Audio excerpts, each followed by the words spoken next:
Bowen is really trying to work toward educational equity and ensuring that every student is engaged in every period in their zone of proximal development.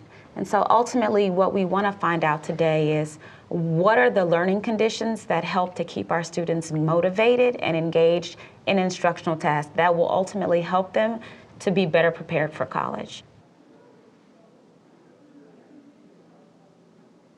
Shadowing is an opportunity to follow the thread of a student's day. So the person who is acting as the shadow, following students through, in this case, 3 classrooms, 2 hallways, is shadowing with the question of when is this student most likely to be motivated and deeply engaged in learning. The overall purpose of shadowing is to really deprivatize practice. It gives teachers the opportunity to really understand what it is like for our students and then use that information to hopefully improve their own practice, but then also be a grade level team meetings or content team meetings, really deepen the work of how do we best provide instruction to students by seeing certain trends and potentially gaps that we need to fill so that their overall educational experience is sound here at Bowen. I'm shadowing Latricia Young. She's a junior here at Bowen. I have her in my physics class. We chose her because she's very active in the school, however, she is a transfer student. And so we really want to know how can we best acclimate her to our school environment and our learning culture. I'm shadowing Tequil Moss, and he is a freshman from the Bahamas. He's an English language learner. We also want to know how do we support a student who is an English language learner who is making a huge transition from elementary school to high school and from another country. Ultimately, we picked students who fit the profile of a number of other students. And so if we learn more about those individual students, it will help us to know how to better meet the needs of more than one student in the building. And so it's a sample size that's small, but we can use that to make broader generalizations about that type of student and how to better meet their needs in our building every day. What do you think about when you hear slope?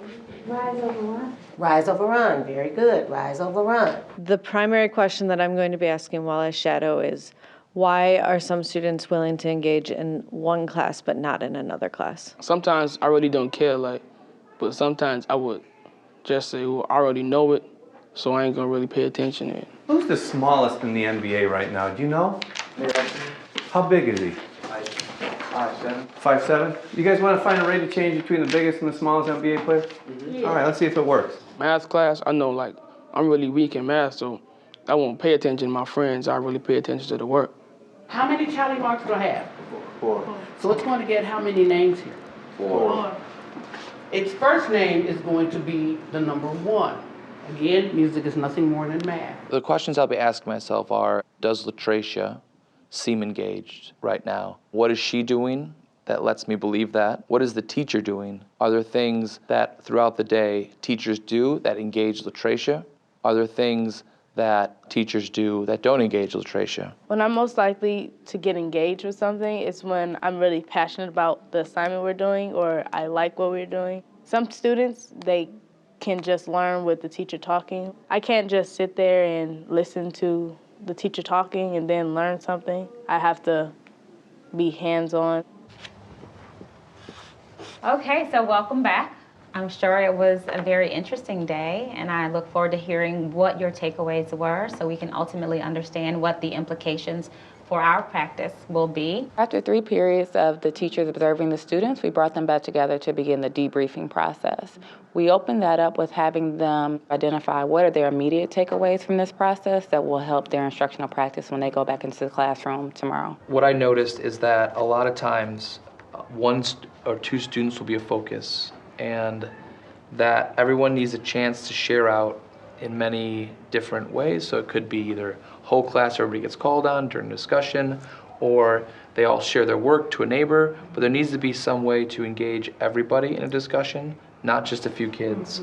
I wonder if when we think about scaffolding, if we really understand that just because we showed a video doesn't mean that all the kids are going to get it. Just because a teacher sits down and works with you step by step doesn't mean that it's actual beneficial scaffolding. And how do we pull some of that support away and still give him some of the support? so that he can do the cognitive load himself. Also, we asked the teachers to really analyze the large amount of notes that they took. Look for common threads. Look for when was the student most engaged and highlight that in one color. And then look for the times when the student was least engaged and highlight that also in a different color. I think it's great for kids to see that teachers are learners too, and it's one more way they're able to see that. I saw things that I wasn't expecting at some points, and I think that other teachers who don't go into classrooms on a regular basis might be surprised at what they see their students doing. I view this as a very powerful way to really feel what a kid feels to go through the day in all their classes. If we get more of our colleagues to do it, we can really affect instruction.